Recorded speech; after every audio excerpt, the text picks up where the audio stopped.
So,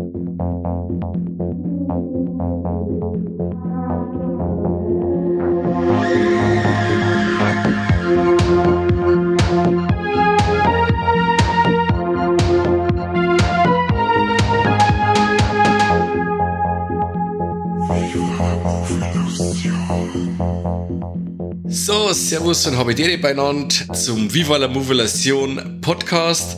Heute reden wir über unsere Warlegs für den Monat Juli. Diesmal in abgespeckter Form. Gut, speckig bin ich allweil, aber wir sind mal in abgespeckter Form, weil wir bloß zu zweit sind. Und zwar ist mit mir noch der Corby dabei. Habe ich dir, Corby? Ja, servus Mike, aber du, was heißt abgespeckt? Dafür, da ich mal sagen, ist das Beste übrig bleiben. Das steht ja sagen, der Kern, der harte Kern. Ja, die Experten. Oh, das wenn er wieder her, da kocht er. Alter Schwede, wie schaut's bei dir aus? Hast du was Gescheites gesehen? Tatsächlich war ich total produktiv, was den Juli betrifft. Also ich habe einiges im Film gesehen. Okay. Und ich werde halt hauptsächlich über Filme reden, aber es ist mindestens eine Serie dabei. Okay, dann haus wir aussehen. Echt, ich darf ja gleich anfangen? Okay. Ja, weil ich haus aussehen. Also, ich fange dann gleich mal mit der besagten Serie an. Es ist mal wieder eine Serie, die geht in unseren Alltag fast schon überein. Ich habe mir nämlich endlich The Stand angeschaut. Die Neuverfilmung oder sagen wir mal die Serienadaption von dem gleichnamigen Buch The Stand, das letzte Gefecht von Stephen King. Ursprünglich veröffentlicht 1978, aber allerdings in einer sehr abgespeckten Version und dann, glaube ich, irgendwann in den 90er nochmal in einer vollständigen Ausgabe mit ungefähr 400 Seiten mehr veröffentlicht worden und dann genau. Habe ich mir das ist jetzt glaube ich auch schon 3 oder 4 Jahre her, da mal das Hörbuch dazu reinzogen und bin fasziniert gewesen. Super. Also schon, wenn man ein Hörbuch hören will und sie in diese Welt vom Stephen King reinversetzen möchte, hört euch unbedingt das mit dem David Nathan an. Immer wenn der David Nathan ein Hörbuch vom Stephen King einspricht, dann, ich glaube, ich kann 24 Stunden lang das hören. Sei mir nicht besser, David Nathan, der darf mir das Telefonbuch vorlesen und ich fand's geil. Also der ist wirklich, ich kann mich echt nur anschließen, der Typ ist genial. Also wo es so Hörbücher angeht und ich habe wirklich auch bei Audible die ganzen Hörbücher erklärt, wo er vom Stephen King eingelesen hat und ja, ich bin da auch fasziniert. Ja. The Stand, für die Leute, die nicht wissen, was da geht, es bricht eine Pandemie aus, und zwar mit einem Grippevirus, den die amerikanische Regierung aus Versehen, was heißt aus Versehen? Die haben den entwickelt, das ist natürlich nicht aus Versehen, aber er ist aus Versehen in die Außenwelt getreten. Ja, und richtet da gleich mal einen sehr großen Prozentteil der Menschheit dahin. Und die paar Überlebenden haben dann auf einmal so Visionen in ihren Träumen, und zwar entweder von einem schwarzen Mann oder von einer alten Dame. Und eigentlich näher brauche ich gar nicht jetzt auf die Handlung drauf eingehen, weil lasst euch überraschen, schaut euch gern die Serie an. Ich weiß nicht, hast du die Serie auch gesehen? Zur Hälfte habe ich es gesehen. Also das zur Hälfte. Ich bin dann, meine Frau hat dann irgendwann gesagt, wie lange geht denn das noch? Dann habe ich gesagt, wir sind erst bei der Hälfte, dann hat es geheißen, sie ist raus.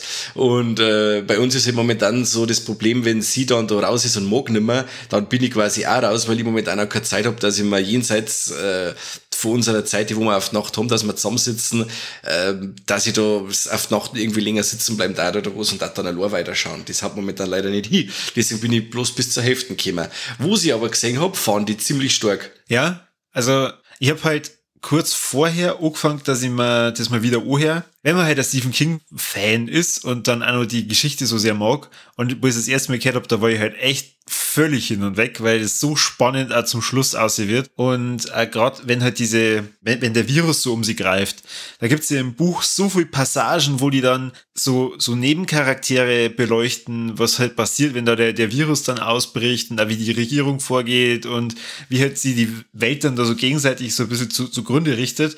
Und das haben sie halt schon sehr stark eingekürzt bei der Serie.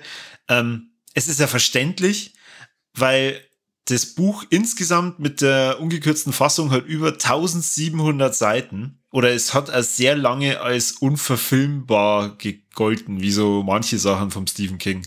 Tatsächlich gab's aber auch schon mal einen 4-teiligen Fernsehfilm von The Stand, den ich damals, wo ich das erste Mal gehört habe, mir auch geschaut habe. Und der fand ich zumindest hat das Ganze schon ein bisschen besser eingefangen. Fand ich Findest? jetzt. Ja, vom Buch her. Natürlich, sie haben jetzt ganz andere Möglichkeiten.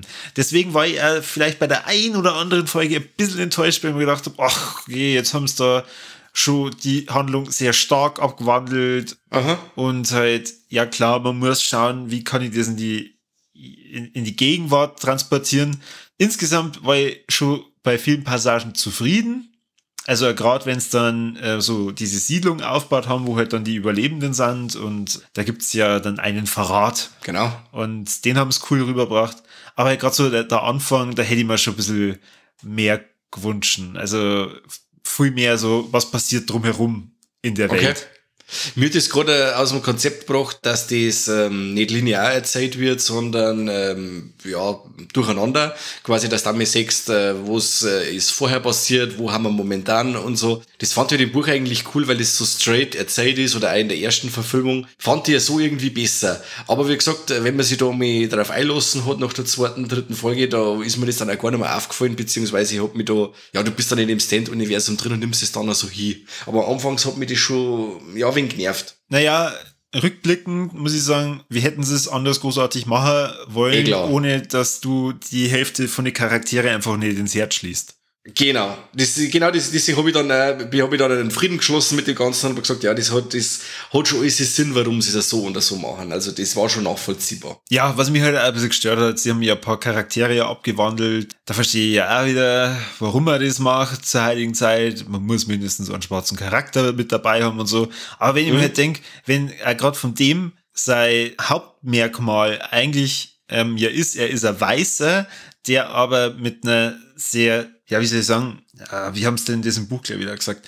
Wenn er praktisch singt, meinen alle, das ist so Gospel-Slang. Und dass er praktisch wo dann die Leute überrascht sind, das ist ja ein Weißer und gar kein Schwarzer. Okay. Vom Larry Underwood. Und da fand ich es halt irgendwie dann doof, dass sie halt dann da das einfach abgewandelt haben und dann haben sie sich wahrscheinlich gedacht, ja cool, der hat halt ein Potenzial, dass wir da gleich einen Schwarzen draus machen. Das finde ich halt dann irgendwie wieder so unnötig, wenn man denkt, ja, mein Gott, es ist eine Geschichte aus 78, hätte es das halt einfach so gelassen, weil dadurch verliert er halt diese Eigenschaft und das finde ich dann schade. Aha. Aber ja, das ist jetzt schon meckern auf hohem Niveau. An und für sich hat mir die Serie Spaß gemacht und ich war dann auch echt gespannt, wie es dann eben endet, weil der Fernsehfilm damals hat sich eben echt nah an dem Buch orientiert und hat mir dann auch richtig gut gefallen, weil das war halt dann einfach so nochmal die filmische Zusammenfassung von dem Buch für mich. Du hast ja jetzt von der Serie das Ende nicht gesehen. Ja. Das haben sie da auch nochmal stark abgewandelt. Vielleicht nicht einmal unbedingt das letzte Gefecht dann in Las Vegas, sondern sie haben halt dann nochmal zusätzlich so ein Epilog mit dran gehangen, den es im Buch auch nicht gab. Und ja, das fand ich total doof. Okay, ist aber nicht das mit dem eingeborenen Stamm, oder? Das kommt im Buch vor. Genau, ich wollte es gerade sagen, weil das kommt davor. Ja, es wird schon angeschnitten, aber nein, es gibt einen Epilog mit... okay. Ja, ich verrate jetzt nicht mit wem, weil sagen wir mal, wer sich das jetzt noch anschauen will, der soll sich jetzt den Spaß nicht nehmen, um dann zu raten, wer am Ende überlebt und wer nicht. Ja, ich muss auch sagen, was in der 94er Version viel besser fand, war der Schauspieler vom Flag, oder wie sie einen Flag an sich rübergebracht haben. Der Jamie Sheridan, der hat mir schlaflose Nächte bereitet und der, ich weiß nicht, wie heißt der? Das ist einer von den Saska, das meine ich, oder? Der jetzt den Flag spielt. Das ist der Alexander, genau, der Skarsgård, der bei Godzilla vs. Kong. Genau, da ist er dabei, oder bei True Blood. Ja, genau. Finde ich nicht annähernd so gruselig oder ehrfurchtgebietend, wie es der 94er Flag ist. Richtig, entsprechend enttäuscht war ich dann bei diesem Endkampf, aber ich fand, er hat auch gute Momente gehabt in der Serie, wo man es dann wieder abgenommen hat, aber dafür schaut halt einfach zu brav aus. Ja gut, jedenfalls, ich habe mir endlich das Stand angeschaut. Wer das auch anschauen will, es gibt bei Amazon Prime ja diese Channels und bei Stars Play ist das Ganze mit drauf. Es sind insgesamt 9 Folgen, dauert 45 Minuten und sagen wir mal, wer mit The Stand noch gar nicht so richtig in Berührung gekommen ist, dem da empfehlen, schaut euch die Serie an Und wenn euch die Serie gefällt und ihr mehr dazu wissen wollt und zu der Welt, dann zieht euch das Buch rein. Entweder das Buch oder wer eben der wunderbaren Stimme von David Nathan lauschen möchte. Das Hörbuch, das der Mike und ich wärmstens empfehlen können. 100%. 100%. Dann vom Stephen King geht's zu einer Filmserie. Da hast du hoffentlich oder ganz bestimmt auch schon den einen oder anderen Film gesehen. Und zwar irgendwie war der Juli der Monat der Affen. Planet der Affen. Okay. Ich habe mir mit meiner Frau die Neuverfilmungen angeschaut, also Prevolution, ja Gott, furchtbar. Prevolution, Revolution und Survival, die übrigens alle total beschissene deutsche Namen haben. Ja, die heißen im Original gar nicht so schlecht, gell? Im Original heißen sie Rise of the Planet of the Apes, Dawn of the Planet of the Apes und War of the Planet of the Apes, was ziemlich geile Titel sind. Ja. Tja, um was geht's im Planet der Affen?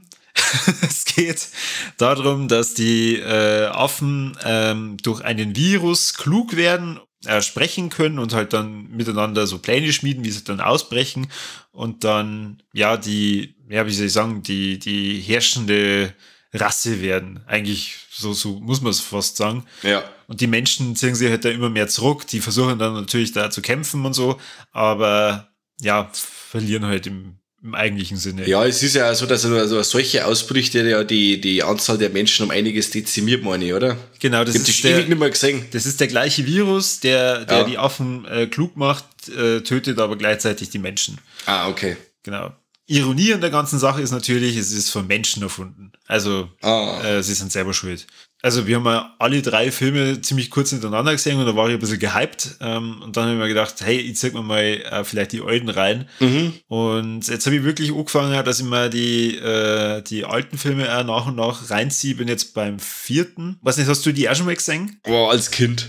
Die haben früher immer im Fernsehen gelaufen und aber ich kannte wirklich, also den ersten habe ich schon noch im Kopf, aber wie es dann weitergegangen ist und Ding, das kannte ich dann nicht mehr sagen. Gut, sagen wir es mal, ich glaube, es ist ja ziemlich egal, was dann bei den anderen 4 Filmen passiert. Ich erkläre kurz den Planet der Affen, also praktisch den Originalfilm von 68. Eine Weltraumcrew macht eine Landung mitten eines offensichtlich fremden Planeten, wo sie aus so einem See retten müssen und dann erstmal umeinander wandern, bis sie dann irgendwann auf andere Menschen treffen, die aber alle nicht sprechen können. Ja, so ein bisschen so herdenähnlich umeinander laufen. Und auf einmal werden es dann von Affen, die auf Pferden reiten und Kleidung anhaben und Waffen mit dabei haben, gefangen genommen. Und ja, da stellen halt dann die Menschen fest, das auf dem Planeten sind offensichtlich nicht die Menschen, die, jetzt sind wir wieder bei herrschender Rasse, sondern eben die Affen.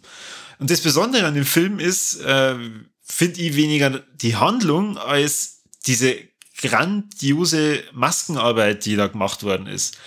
Also für 68 sind das so geile Kostüme von diesen Affenmenschen, weil die Münder bewegen sich halt so gut und die Mimik sieht man richtig gut und der Film macht einfach Spaß. Ich finde, zu keinem Zeitpunkt ist mir so gegangen, dass ich mir gedacht habe, oh Gott, der Film ist ja schon fast 100 Jahre alt, das kann man sich ja gar nicht anschauen, sondern ich habe wirklich Spaß gehabt. Schön. Ich fand's ja gut, dass die Menschen ab einem bestimmten Zeitpunkt immer ganz so viel Dialog gehabt haben, weil das hat mich nur eher aufgeregt. Aber auch wie es die Kultur und diese Heimstätten von den Affen gemacht haben, fand ich super. Und deswegen bin ich eben dabei, dass ich mir jetzt nach und nach die anderen Filme anschaue. Da wird's zwar dann immer abgespaceder, wenn wir dann eben in die 70er Jahre eintreten. Ja, ist eigentlich schon eine coole Materie, die, ja, glaube ich, für jeden Science-Fiction-Fan oder auch für Leute, die sich voll mit Film beschäftigen, einfach mal Spaß machen und was man gesehen haben sollte. Ja, das darf ich auch sagen. Aber wie gesagt, ich habe es schon lange nicht mehr gesehen und möchte ich gern wieder sehen, aber wie gesagt, es ist halt die Zeit immer. Die Zeit ist immer das Problem, aber wie gesagt, kann man sie bestimmt immer wieder mal anschauen. Jetzt, wo ich eben die alten auch gesehen habe, finde ich Rise of the Planet of the Apes, also praktisch die Neuverfilmung, umso besser. Okay. Weil da siehst du dann auch diese ganzen Referenzen zu den alten Figuren, zu den alten Schauspielern, also diese ganzen Namen, die es eben in der Neuverfilmung gibt, Maurice und so, die gab es auch schon im Original. Und das finde ich halt echt cool, wenn man sie halt an dem originalorientiert.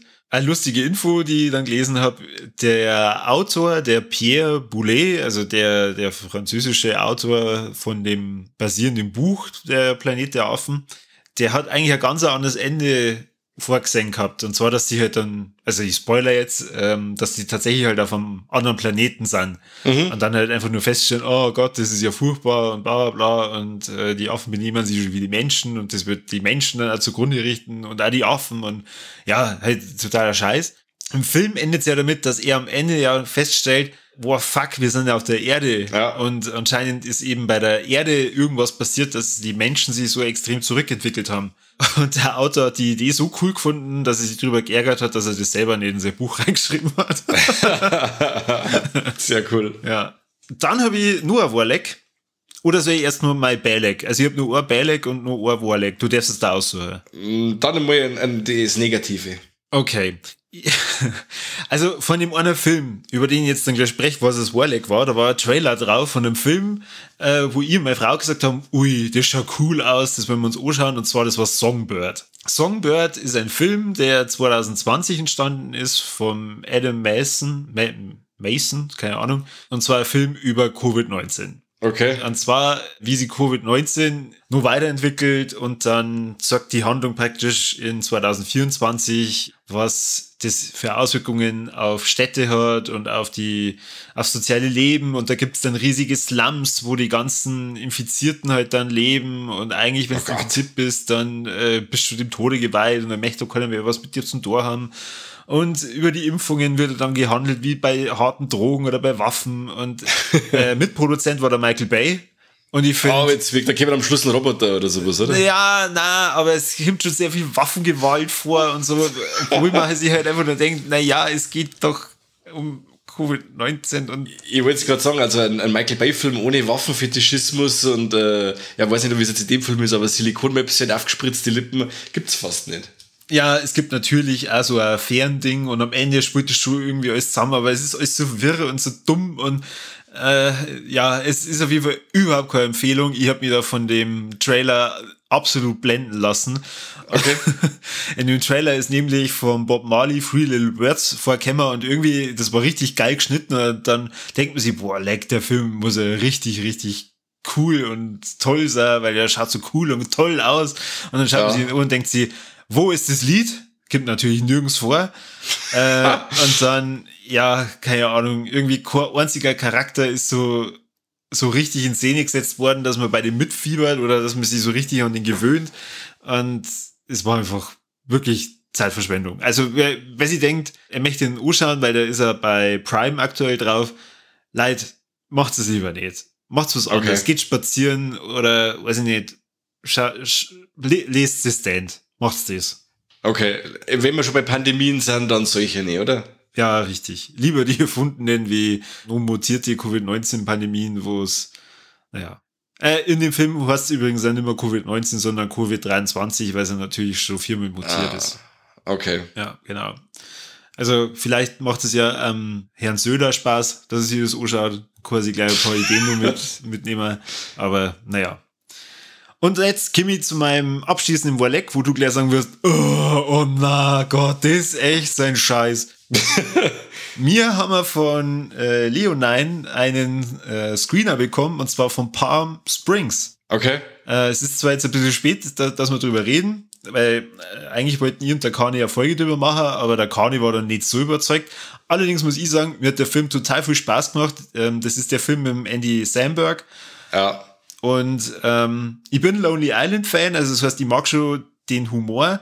Und das ist die Campaign, wo der Sandberg hat, oder? Die Band. Genau, das ist Lonely Island, die Campaign. Die Campaign, Grundcampaign. Und Palm Springs ist eine Filmkomödie, also eigentlich eine Romantikkomödie, kann man schon sagen, die von der Handlung her in die Richtung Und täglich grüßt das Murmeltier geht. Also es geht so um Zeitschleifen und die sind auf einer Hochzeit und der Andy Samberg, also dessen Charakter heißt Niles, der Niles nimmt bei der Hochzeit dann irgendwann die Schwester von der Braut mit, um mit der rum zum Machen und zum Schmusen, und auf einmal wird er angegriffen von irgendeinem Typen. Wird er dann mit einem Pfeil in den Fuß, glaube ich, geschossen und flüchtet dann in eine Höhle. Und sie ist halt total aufgebracht. Sie heißt Sarah und sie wird gespielt von der Christine Milioti. Kennt man vielleicht aus How I Met Your Mother oder aus The Wolf of Wall Street. Mhm. Und sie möchte ihm halt helfen und flüchtet dann, oder sie flüchtet nicht, sondern sie geht ihm in die Höhle hinterher und auf einmal fängt ihr Tag wieder von vorne an. Und die Höhle ist praktisch die Quelle für diese Zeitschleife und er muss ihr halt dann erklären, oh Mist, jetzt bist du hinterhergegangen, scheiße, du bist mit mir in der Zeitschleife drin.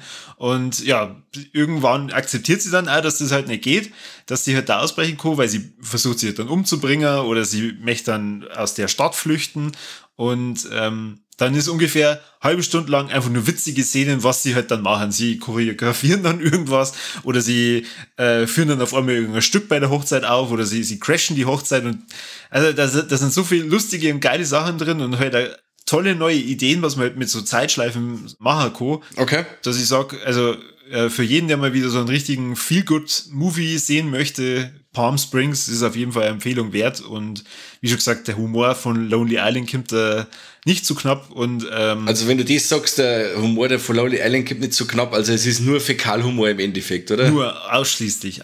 Na, Schmarrn.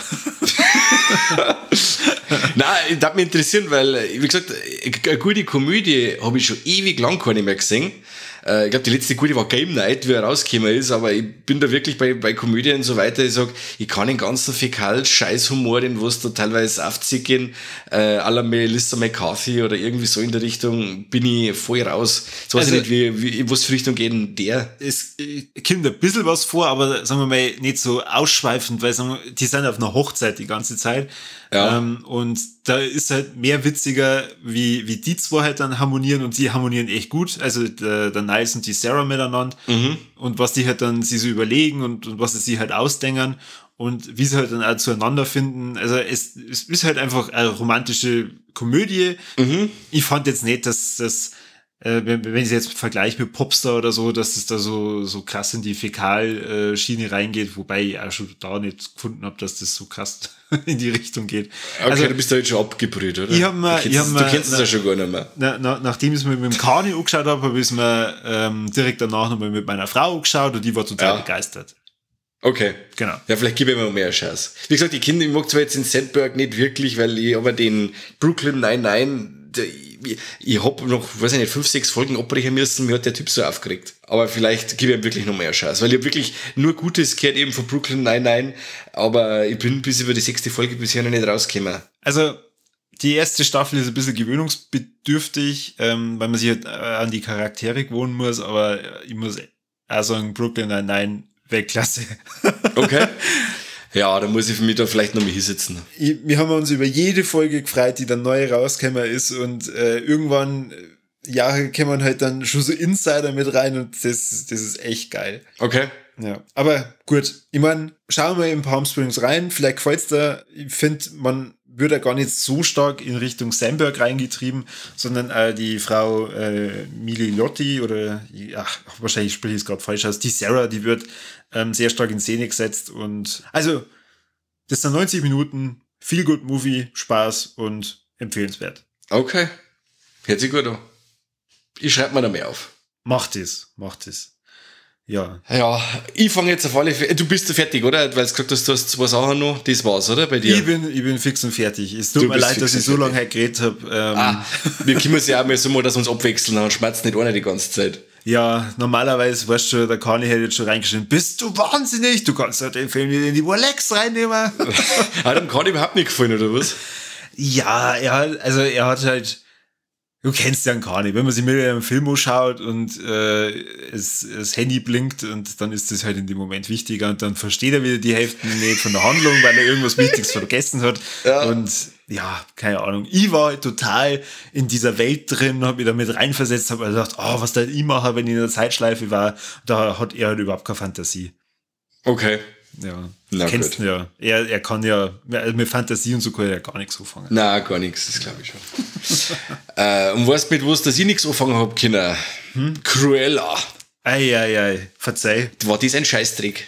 Also, alter Schwede, ich bin wirklich vor dem Film gesessen und der dauert wirklich ewigst lang. Also, der dauert ja 134 Minuten, ne? Der Film bombardiert die in einer Tour mit Musik, mit irgendwelchen pseudo-hippen Aktionen und möchte immer so einer auf Ocean's 11 sein, dann möchte er wieder total raffiniert sein, dann möchte er hip sein. Und der nervt einfach nur. Also das wird die ganze Zeit versucht in dem Film, dass man die Cruella sympathisch findet. Aber die Frau ist einfach nur ein psychopathisches und unsympathisches Miststück. Und mit der sollst du eigentlich emotional involviert sein, weil es wird ja doch recht oft emotional in dem Film. Und auch die Herren, die helfen und so, das sind total die netten Typen und so und die behandeln sie nur scheiße und ja, ich weiß auch nicht. Also ich bin mit dem Ding nicht warm geworden. Die FSK ab 6 ist für mich auch ein totales Rätsel. Also Kinder ab 6 warten mit dem Film komplett überfordert. Seien wir nicht besser. Der wird ja die ganze Zeit wird nur geredet über, ich bring die um und ich lass die umbringen und die lass mir verbrennen und ja, also es und was, sind warte, ich muss jetzt mal ganz blöd fragen. Die Cruella ist die Cruella, die will ich komme gleich zu der Story. Ich möchte jetzt erst mal wegen abranten und dann, wenn ich mal das Gräber draußen hab, dann erzähl ich was zu der Story. Okay. Ja, also dann fange ich gleich mit der Story an, dann machen wir gleich weiter damit. Das junge Mädchen, die Estella, ihre Ziehmutter, die wird quasi bei einem Unfall ermordet und sie ist dann von da weg eine Vollwaise. Sie flüchtet sie dann quasi in eine Stadt, wo sie so junge Burschen trifft, die eigentlich Taschendiebe sind. Und sie schließt sie denen, ja im Kindesalter, wird jetzt seit 10 Jahren alt oder sowas, schließt sie den Jungs an und sie machen halt professionell das dann, dass reiche Leute einfach das Geld aus der Tasche ziehen. Also durch irgendwelche Tricks oder sie schleusen sie irgendwo in einem Hotel ein. Gut, die werden dann auch älter, man sagt dann, sie stehen dann jahrelang, sie haben dann schon erwachsen und so und dann sie nicht Kostüme, die was halt für den jeweiligen Coup gerade brauchen, weil sie total kreativ ist, was so das Designen angeht und so. Und dann versuchen sie da die ganze Zeit lauter finanziell Wohlhabende da das Geld aus der Tasche zu ziehen. Aha. Und sie möchte halt dann unbedingt im Endeffekt eine große Designerin werden und möchte sie da beim großen Designerhaus,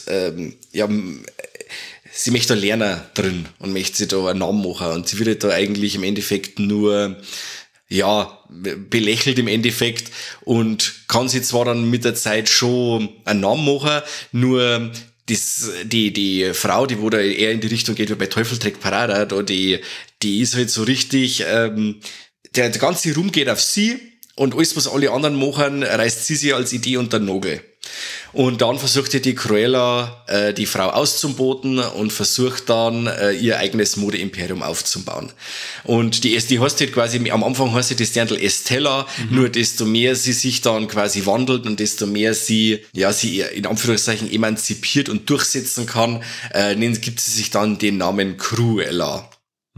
Genau. So läuft es dann dahin. Und der Film, das ist wirklich unglaublich. Ich glaube, dass in dem Film, 50 Songs vorkommen. Also es gibt keinen Moment, wo du wirklich einmal den Film auf die wirken lassen kannst oder sowas. Der bombardiert den einer durch mit Musik, mit irgendwelche pseudo-coolen Sprüche, mit irgendwelche edgy Sachen. Der Film nimmt die einfach bei die Ohren und schreit dir die ganze Zeit, oh, ich bin vorher Lady Gaga, ich bin ein wenig Marilyn Manson, ich bin edgy, ich bin hip, ich bin raffiniert, lieb mich einfach. Und ich sag, na, lass mich in Ruhe, du bist ein unsympathischer Drecksfilm. Ja. Anders kann ich es nicht sagen. Er ist wirklich, er zirkt sie wie Rotz am Ärmel. Die 2 Stunden, 134 Minuten, die haben sie echt ewig dahingezogen, bis du überhaupt einmal in den Film reinkommst und sagst, okay, um was geht's denn jetzt eigentlich? Man hangelt sich einfach nur immer von Situation zu Situation, von Setpiece zu Setpiece, aber eine richtige Story da rausfinden, das passiert dann auch, glaube ich, erst in der letzten, 3/4 Stunde so richtig. Ja, also wird das wirklich so genervt mit der Musik die ganze Zeit und vor allem dann nehmen sie nicht irgendeinen Score her, der wo wirklich noch cool war oder sowas, sie nehmen irgendwelche Hits her und da wird nicht nur quasi die Melodie von dem Lied eingespielt, sondern auch noch dazu gesungen. Jetzt reden aber auch die Charaktere dazu noch. Jetzt ist es immer eine permanente Beschallung, die du über die ergehen lassen musst und also nach einer Dreiviertelstunde habe ich gesagt, wow, echt, mir hat schon lange nichts mehr so genervt wie der Film. Also, ich glaube, nicht nur mich interessiert es, sondern alle Hörer. Ja. Kämen da Hunde vor? Ja. Schon. Also nicht so viel wie in dem, in dem Originalfilm, sage ich jetzt einmal. So viele Hunde kommen nicht vor, 101, aber schon ein paar. Und es wird auch keiner, umgebracht, weiß ich jetzt gar nicht. Ja, also irgendwann, das läuft auf das hinaus. Also wie gesagt, du lachst da. Es ist schon so, dass du verfolgst den ganzen Film über eine Frau, die am Anfang noch hübsch und normal ist, aber sie degeneriert im Laufe des Films und wird immer arschiger. Und am Ende, wo man dann sagt, okay, jetzt kommt die Brücke zum Originalfilm, zum Zeichentrickfilm, sagst, wow, ich habe jetzt echt 134 Minuten einer Frau zugeschaut beim Psychopathin werden und jetzt möcht's dann die ganzen Hunde umbringen. Wo ich gesagt habe, für Kinder absolut ungeeignet, seien wir nicht besser. Das war schrecklich. Das einzige wirklich Coole war eben die Emma Stone, ihr Mimik und Gestik die ganze Zeit, das war wirklich irre. Das hat's wirklich gut gemacht, aber der ganze Rest war wirklich ein kompletter Totalausfall. Ja, meinst du, die haben das an Joker oder irgendwie so angelehnt? Es schaut fast so aus. Also das ist, sie haben mir das schon mitgemacht, Disney, mit der Maleficent, wobei ich da auch sage, macht im Endeffekt für mich keinen Sinn. Gut, die Filme waren anschaubar, sage ich. Waren jetzt alle keine große Reißer, aber ich hab die so anschauen können und gesagt, ja, okay, passt schon. Aber dass ich da die ganze Zeit versuche, aus irgendeinem Antagonisten auf einmal einen Sympathieträger zu machen, ist halt schon, weiß ich nicht. Wenn mir gar nichts mehr anderes einfällt, dann mache ich so einen Scheiß. Und bei der Cruella hat es auf alle Fälle nicht funktioniert. Die ist von Anfang an unsympathisch und ein psychopathisches Miststück. Fertig. Okay. Mir hat mich ja ehrlich gesagt überrascht, dass da einen Film drüber gemacht haben. Ja, gut, überflüssig. Naja, vielleicht sagt Vollgas. man sich auch, jede weibliche Charakterrolle, die es irgendwo im Disney-Universum gibt, hat einen Film verdient. Ja, ich weiß nicht. Hundemörderin, ich weiß es nicht. Oh Gott. Mein Gott. Ja, sie möchte nichts anderes. Ja, aber also in der Besprechung wäre ich so gern dabei. Wo es über das diskutiert und dann fällt die Entscheidung, ja, machen wir einen Film drüber. Ja, genau. Wenn die Disney-Köpfe alle beieinander sitzen. Ja, genau. Wie viel müssen die da drungen haben oder geraucht? Ja, absolut. Na, kann ich absolut nicht empfehlen. Ist mir richtig, richtig auf die Nüsse gegangen. Ist bis jetzt meine absolute Arschbombe des Jahres. Okay. Kann ich jetzt schon sagen. Numero uno. Gut, wo wir gerade bei den Arschbomben sind. Ich habe gesehen auf Netflix Fear Street Part 1 1994. Ja, war auch so ein Käse. Also ein Film, der wo tonal überhaupt nicht weiß, wo er hin möchte. Du schaltest Fear Street ein und bist eigentlich schon so in so Gänsehaut-Vibes. Bis du dann den ersten Kill siehst und sagst, oh krass. Dann wiederum zieht sie das Ganze so dahin und ist immer so kindgerecht und dann versuchen sie wieder so richtig edgy zu sein und hauen dann wieder voll die krassen Splatter-Szenen rein. Dann irgendwelche Sexszenen, die wo auch so unpassend sind, dass der Rauch davor geht. Ja, ganz seltsam. Also, wenn ich jetzt ein Junger war und hätte noch nicht in meinem Leben, weiß ich nicht, 1000 Slasher-Filme gesehen und bin jetzt, weiß ich nicht, 14 oder 15 und sag, hey, wow, Fear Street, wow, cool, der hat mir richtig gut gefallen. Gut, dann ist es aber so, dass der Film altersmäßig eigentlich ab 18 ist. Er ist ja tonaler so, dass du sagst, als Junger nimmt die dir mit, aber als Erwachsener, wenn du schon wirklich so viele Slasher-Filme gesehen hast, dann sagst, na, Käse, also die ganze, es kommt alles so kindgerecht rüber, bis dann auf einmal die Gewalteinlagen kommen und die in Anführungszeichen Sexszenen, also seltsam. Zirkt sie ja unglaublich, also ich glaube, der erste Film hat fast 2 Stunden dauert, 110 Minuten, viel zu lang, ja, kann ich auch absolut nicht empfehlen. Okay. Es war wirklich eine richtig geile Splatter-Szene dabei. Ich sag nur Brotmaschinen. Das war richtig cool. Aber sonst, es hat sich unglaublich gezogen. Teil 2 übrigens hat mir um einiges besser gefallen. Und den dritten habe ich mir gar nicht mehr angeschaut. Wie gesagt, der zweite geht dann eher in Richtung Camp Slasher, wie Freitag der 13. War um einiges unterhaltsamer. Aber der erste Teil, ja, da kannst du auch drüber hauen, das war nix. Wie gesagt, für die cool. Junge... Also du bist ja echt cool. Also du sagst, der erste Teil hat mir überhaupt nicht gefallen. Aber am zweiten geben wir noch mal eine Chance. Und, ja, freilich, weil ich wissen wollte, okay, so Camp-Slasher-Sachen, das ist eher meins, weißt du, so, wie gesagt, ich bin mit The Burning und Freitag der 13. aufgewachsen und wollte das natürlich schon sehen.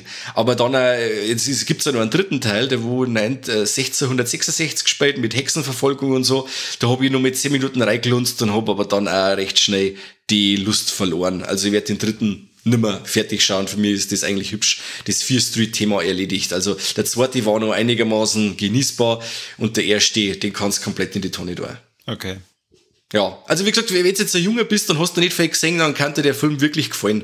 Aber alte Hasen, die gehen bloß. Ja, okay. Was hast du vor, dass du das anschaust, das Ding? Na, ich habe mir tatsächlich jetzt überlegt, dass ich mir eine Classic Horror Story anschaue. Oh ja. Mhm. Also zum einen, weil ich natürlich den Podcast gehört habe, also nicht nur, weil ich ihn geschnitten habe.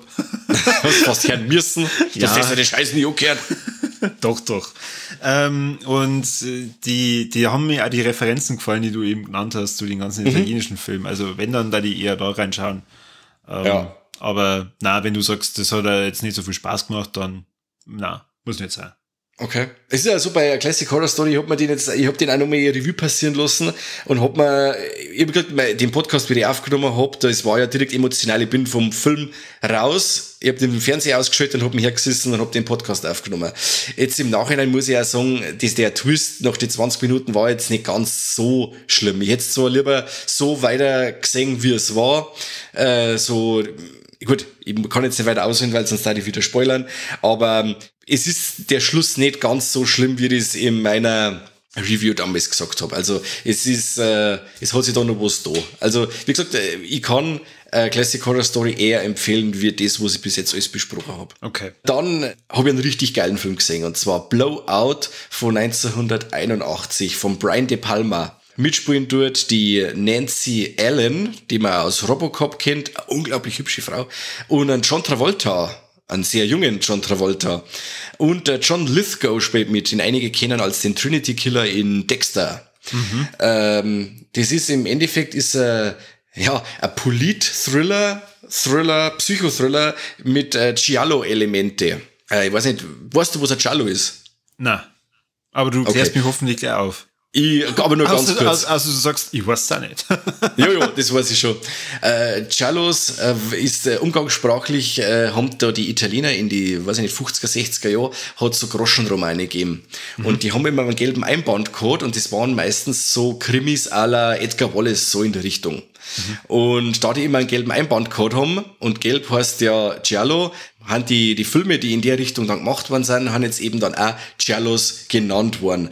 Und im Endeffekt hat man da immer so die typischen Tropen, dass du sagst, du hast einen Killer mit einem Hut und einem Mantel und schwarze Handschuhe und ist ein Rasiermesser, die Mädels sind leicht bekleidet, die Polizisten sind saudumm. Es ist meistens so, dass ein Unbeteiligter, ein Mordsekt oder sowas in die Richtung, der wird dann da Reizung in die Fahndung der Polizei. Die Polizei ist total hilflos und planlos, und dann macht sich meistens der Verfolgte auf, den Killer auf eigene Faust zum Suchen. So in der Art, also Giallo sind im Endeffekt sowas wie einfach so Edgar Wallace Krimis, gerade härter. Okay. Genau. Und durch das, dass die Einbände damals gelb waren, der Name Giallo. Und die ganzen Elemente haben wir in dem Film auch. Also im Endeffekt geht es darum, dass der John Travolta ein Tontechniker ist, der für so billige Horrorschundfilmchen den Sound macht. Und er sucht für seinen aktuellen Film, den er vertont, sucht er den perfekten Schrei. Und er geht quasi raus, weil er nur ein paar andere Tonspuren braucht und so, und macht sie mit seinem Aufnahmegerät in einer finsteren Nacht auf dem Weg nach draußen und hört sich einfach ein wenig um, und dann hört man verschiedene Sachen, ein paar Tiere, Eulen, ein Pärchen beim Schmusen, und auf einmal hört er ein Auto, einen Schuss, und das Auto verunglückt dann in einem See. In dem Auto ist ein Politiker gesessen, der bei dem Ganzen stirbt, und bei ihm ist nur ein hübsches Mädchen gesessen, die nicht seine Frau war. Genau, und im Endeffekt ist dann so, dass das Ganze vertuscht werden soll, dass die Dame in dem Auto gesessen ist, weil sonst da ja quasi im Nachhinein aufkommen, dass der Politiker da ein Techtelmechtel hat mit einer Frau, die nicht seine Frau ist. Jetzt macht sich da im Endeffekt ein Auftragskiller auf den Weg, diese Dame umzubringen, und der John Travolta nimmt sie der Frau an weil er es eigentlich ziemlich attraktiv findet und so und die Chemie zwischen denen zwei ist grandios. Genau. Und so geht's dann daher. Warte mal, der Politiker ist auch tot. Der ist tot, ja. Aber dann ist es doch wurscht, ob dann im Nachhinein rauskommt, ob der eine Fähre gehabt hat oder nicht. Ja, das soll nicht aufkommen, weil das da dem quasi den Ruf schaden. Aber der ist doch Politikers. Tot. Ja, aber trotzdem. Hä? Ja, ist er so. Okay. Kein Scheiß. Der Film war genial. Also wirklich, John Travolta hat noch nie so gut gesehen, Nancy Allen macht immer einen guten Job. Also jetzt warte mal, wenn du eine Fähre hättest und du hättest jetzt einen Autounfall und du darfst sterben, darfst du dann trotzdem wollen, dass bei deinem Ableben ein Auftragskiller ich kann aber nicht noch weiter ausholen. Es geht natürlich noch weiter. Ach so, okay. Mit der Dame. Es ist so, ich kann nicht noch weiter ausholen, weil es gibt vielleicht noch jemanden da draußen, der den Film noch nicht gesehen hat und der sagt, hey, ja, den möchte ich jetzt vielleicht gern sehen, weil es geht ja natürlich noch weiter, so. Wo es mit der Dame auf sich hat und mit wem die da noch unter einer Decke steckt und so. Okay, gut, da bin ich jetzt still. Ja, genau. Du bohrst da so nach, du drehst mir jetzt fast zum Spoilern, brauch du Hund, du. Brian De Palma kennt man auf alle Fälle von Dress to Kill. Den Film hat er ein Jahr vorher gemacht, also Blowout ist von 81, Dress to Kill von 80. Ist auch ein reinrassiger Giallo, also der Herr hat's recht mit dem italienischen Genre-Kino. Das er jetzt im Endeffekt auf US-amerikanische Sehgewohnheiten und in Amerika aktuellere Themen umwandelt im Endeffekt. Der hat auch Scarface gemacht und den ersten Mission Impossible. Und Untouchables, oder? Ja, genau. Richtig. Sehr gut. Danke. Sehr gut. Kennst du vorher aus Junge? Also der Film zeigt auch, ich habe mir nur ein wenig informiert über das Ding und der Blowout zählt zu die 3 Lieblingsfilme vom Tarantino. Ja, und deswegen, wegen dem Film wollte auch der Tarantino an John Travolta für Pulp Fiction zum Beispiel, weil er dem seine Performance so geil fand. Cool. Also ich kann den Film wirklich nur empfehlen, die Kameraarbeit ist grandios, also dann wirklich Kamerafahrten und Einstellungen dabei, wo es da wirklich eiskalt am Bugel läuft, das ist super geil gemacht, die Chemie zwischen dem Travolta und der Nancy Allen ist super gut, das Ende ist extrem konsequent. Das Ende ist unerwartet konsequent und hat mich auch total mit offenem Mund sitzen lassen. Hat mich ein bisschen schockiert. Ich kann euch das Ding nur empfehlen. Der Film ist wirklich alt, aber er fühlt sich nicht alt an. Okay, das ist immer gut. Ja, absolut. Wo hast du den gesehen? Den hab ich mir gekauft, ganz altmodisch. Okay. Nein, den hat es mir irgendwann gegeben, in irgendeiner Aktion und ich wollte, da ich ein Riesenfan bin von Dress to Kill, vom De Palma, kann ich wirklich auch jedem nur ans Herz legen, ein Weltklasse-Film. Haben wir gedacht, ja okay, Blowout, lege ich mir den auch zu und war wirklich einer von den besten Filmen, die ich seit langem gesehen habe. Genau, was ich noch gesehen habe, ist Killer Clowns from Outer Space von 1988. Der deutsche Titel war damals Space Invaders und ist eine ganz gemütliche Horror-Science-Fiction-Komödie mit unglaublich geile Effekte. Also, was die in der Zeit abgefeiert haben, 1988, ist wirklich grandios. Also im Endeffekt geht's drum, dass ein Raumschiff in Form von einem Zirkuszelt irgendwo in Amerika landet und die da aussteigenden Clowns, das sind im Endeffekt Aliens, die wo ausschauen wie Clowns, sie auf den Weg machen, das angrenzende Dorf zum Dezimieren und die Leute zu sich aufs Raumschiff zum holen als Proviant. Wir werden mal quasi gefressen von denen.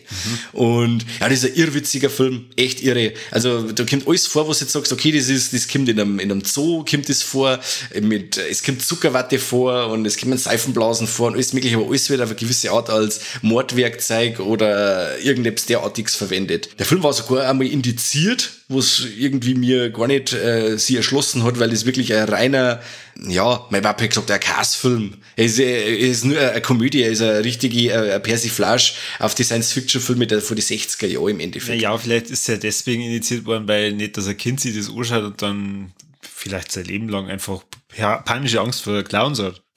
Ja, ich weiß jetzt auch nicht. Weil die Lage ist halt jetzt, nach der Neuprüfung ist ab 12. Also, wie gesagt, und es kommt auch kein Blut vor. Es ist, weil in einer Szene gibt's da nimmt der Clown einen Menschen als Handpuppe her. Der greift ihm quasi von hinten, das sechst aber nicht. Der greift ihm von hinten in den Kopf und schmerzt mit ihm, mit dem Unterkiefer und so. Und wenn er dann auf der Seite wegfallen lässt, wenn er die nächsten Menschen angreift, dann sagst du halt, okay, der hat da die Hand hinten im Kopf drin gehabt. Aber das ist keine Szene, wo ich jetzt sage, um Himmels Willen. Ja, irre. Also von der Atmosphäre, mir hat ein wenig an der Blob erinnert. Also irgendwie so ein richtiger Science-Fiction-Trash, der wo richtig brutal Spaß gemacht hat. Die Masken sind irre. Aber das klingt ja so, als wenn es jetzt bald ein Remake davon gibt. Ich weiß nicht, es hat sogar irgendwas geheißen, es kommt eine TV-Serie irgendwie, so in die Richtung. Ja, irgendwie so, habe ich mir gehört. Aber ja, das, was man hört und mit News und so, die wo dann nie mehr irgendwo aufkommen, das gibt's ja öfter. Aber ich kann wirklich Killer Clowns from Outer Space nur empfehlen, ein Riesenspaß. Also bevor sie jetzt da eine Serie draus machen, da hätte ich mir wünschen, sie versuchen nochmal eine weitere Verfilmung von The Stand, und zwar sehr, sehr, sehr nah am Buch angelehnt. Ja, mal schauen, ob das Thema jetzt nicht momentan wegen durch ist. Warum? Wenn wir die nächsten 10 Jahre warten. Ja, aber du kannst jetzt schon wieder das Stand aussehen. Ach, jetzt macht man es dann richtig. Ja. Wo sie auch wieder mal, was wir uns jetzt der Reihe nach angeschaut haben, alle 5 Teile, das war Transformers. Ich habe die wirklich ewig lang nicht mehr gesehen. Also bei bestimmten Filmen, ich glaube die letzten 2 oder 4 und der 5er, die habe ich sogar seit dem Kino nicht mehr gesehen. Die ersten 2 gingen klar. Gut, der erste ist der beste, der bodenständigste, da wo du wirklich sagst, ja, das los ich so stehen, das ist super. Beim zweiten kennst du es dann, okay, Megan Fox ist jetzt aufgespritzt ohne Ende. Jetzt ist alles ein wenig anders. Die Charaktere sind alle noch drüberiger, wie sie es davor schon waren. Und es gibt so richtig nervige Charaktere, so Sidekick, Autobots, so kleine, weißt du, die wo immer saudumm daherrennen und irgendwie gar nichts können, außer lustig sein, in Anführungszeichen, wo es aber dann Teil für Teil noch viel schlimmer wird. Also der dritte, der war wirklich schrecklich zum Anschauen. Also die letzten 1,5 Stunden, wo es wirklich an Action geht, ist der dritte Teil klar gegangen. Aber die ersten 1,5 Stunden, alter Schwede, das war Fremdscham. Der John Malkovich, was der da abliefert, das ist schrecklich. Was der Shia LaBeouf abliefert, das Overacting, wow, schrecklich. Echt, ich hab mir nur noch ans Hirn gelangt, Wahnsinn. Ja, und dann der vierte war dann wieder erfrischend bodenständig, das ist dann der erste mit dem Mark Wahlberg. Hat mir dann auch sehr gut gefallen, also für mich der Beste nach dem Einser. Und dann wird's ja auch wieder total abstrus mit dem Fünfer, also wo das dann quasi in Richtung Tafelrunde geht und die Transformers sind quasi schon seit dem Mittelalter bei uns und haben da an der Tafelrunde gesessen und wow, also die Mythologie, die da aufmachen, das ist schon alles Wahnsinn. Eigentlich möchtest du nur Roboterkämpfer sehen und sie machen da eine Mythologie mit dem König Artus. Wahnsinn. Ja, musst mengen. Aber ich habe mir auch gedacht, beim Ding zum Beispiel, Godzilla vs. Kong, den habe ich mir jetzt auch endlich angeschaut. Ja. Das ist so ein Fall, wo ich sage, okay, am Anfang hat's mir ein bisschen gestört mit dem ganzen hohle Erde-Ding, aber im Endeffekt denke ich mir, na, das ist einfach so. Das ist die alten Godzilla-Filme waren ja auch so in der Richtung. Also der ist wirklich eine Ehrerbietung an die alten Filme, ja. Weil es wirklich jenseits von allem Machbaren und Realem, die scheißen da einfach drauf und machen einfach eher eine hohle Erde-Ding. Sie machen das mit dem riesigen Roboter. Sie machen einfach das, was ich als Kind geil gefunden habe, und ich feiere Godzilla vs. Kong. Ja, also ich absolut. Und ich habe jetzt euren Podcast noch nicht gehört, aber auf das ich muss wirklich sagen, stark. Herr, dann lieber Nedo. Okay. Also du nicht, alle anderen Hörer schon. Eventuell haben wir da ein bisschen was missinterpretiert, dass du die geweigert hast. Also, was heißt geweigert, dass du da nicht dabei sein wolltest? Ach so, na, da bin ich schon dabei. Also wie gesagt, das Einzige, was bei mir überhaupt nicht gegangen ist, das ist der, jetzt weiß ich nicht, 2014er Godzilla. War der 2014 King of war the der, oder? Monsters? Oder erst, warte, Nein, den ersten? King of the Monsters war ja golden. Du meinst den ersten? Ja, vom... Wieso ist der gar nicht gegangen? Mit dem Bryan Cranston? Der ist überhaupt nicht gegangen. Vor allem, wenn ich einen Godzilla-Film sehen möchte, dann möchte ich da gescheite Monsterkämpfe und fast keine Menschen. Und die haben es ja so eskalieren lassen, dass man fast kein Monster sieht. Und wenn es cool wird, wenn es wirklich Kämpfe sehen darfst, wie gewusst, dass ich eigentlich in dem scheiß Kino sitze, dann blenden es ab. Also das war wirklich ein Witz. Das hat der Regisseur vorher schon gemacht in seinem Monsters, dass er einen Film Monsters nennt. Und dann ist es im Endeffekt ein Liebesfilm, wo man am Schluss einmal noch 3 Minuten 2 Monster sieht, die wo auch noch mausen. Also das war wirklich schrecklich. Und dann hast du gesagt, der Herr macht jetzt einen Godzilla. Und dann macht er dasselbe.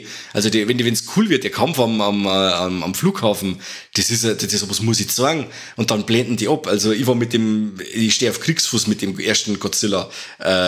schrecklich. Und der King of Monsters war dann eine Offenbarung, fand ich super, aber jetzt Nummer drauf war jetzt der Godzilla vs. Kong. Also der hat richtig Spaß gemacht, weil er wirklich auf alles scheißt, was real machbar ist, an irgendwelche Konventionen, und er ist einfach die perfekte US-Amerikanisierung von dem japanischen Godzilla-Zeug. Ja, ich gehe jetzt nicht auf deine Meinungen von dem ersten und dem zweiten ein, die sind bei mir ein bisschen anders, aber okay. Ich stimme da absolut zu, Godzilla vs. Kong, richtig geil, und wenn wir eben dann schon drüber reden, dass man irgendeine andere Mythologie aufmachen muss oder vielleicht Handlung weiterführen will, dann lieber bei Godzilla in dem Monsterverse, und also an alle, die jetzt gerade von Legendary Pictures zuhören, ich wünsche mir einen Baby Godzilla. Voll. Und ein Prequel-Film, wo die Welt praktisch gezeigt wird, als die ersten Alphas da rumgelaufen sind, bitte. Ja, und dann aber keine Menschen, also dann wirklich nur Monsterkämpfe. Ja, 2 Stunden lang. Kanin ihm gesagt, eben nur Menschen, die stumm sind. Da muss ich ja trotzdem anschauen. Ja, aber, ja, egal. Ja, aber nein, sehe ich auch so. Baby Godzilla und dann eine Insel voller Monster, gut, ich kenne die ganzen alten Titel nicht mehr. Aber da, wo sie auf der Insel sind mit Godzillas Sohn und Godzilla und die ganzen anderen Monster, oder Frankensteins Monster jagen Godzillas Sohn oder so, glaube ich, hat der geheißen. Ja. Das war geil, weißt du, das ist richtig, alle Monster auffahren, die es gibt, und gib ihm. Wer da nur unsere ausführlichen Kommentare hören möchte, hört sich bitte unser Monsterverse Podcast an oder dann den Godzilla vs. Kong, die Episode darüber. Muss man beides noch hören. Oh Gott. Ja, kein Schmarrn, momentan komme ich da nicht dazu. Ich habe so viele andere Podcasts, die ich hören muss, aber ich muss natürlich eichere auch noch hören. Hast du noch weitere Alex? Nein, ich bin fertig für heute. Ja, dann können wir ja pünktlich oder fast pünktlich nach einer Stunde unsere Hörer wieder in die Welt hinauslassen.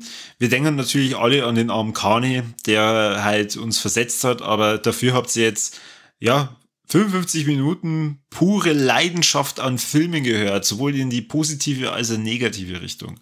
Genau. Ja. Richtig. Und Mike, du darfst nur die Hörer sagen, was sie denn zu tun haben. Ja, also wie immer, liken, teilen, positive iTunes-Rezessionen, vielleicht ein Steady-Abo abschließen, damit wir uns was zum Essen kaufen können.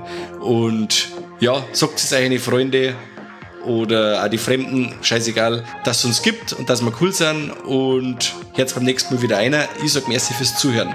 Servus. Auch von mir vielen Dank fürs Zuhören und bis zum nächsten Mal beim besten Podcast der Welt.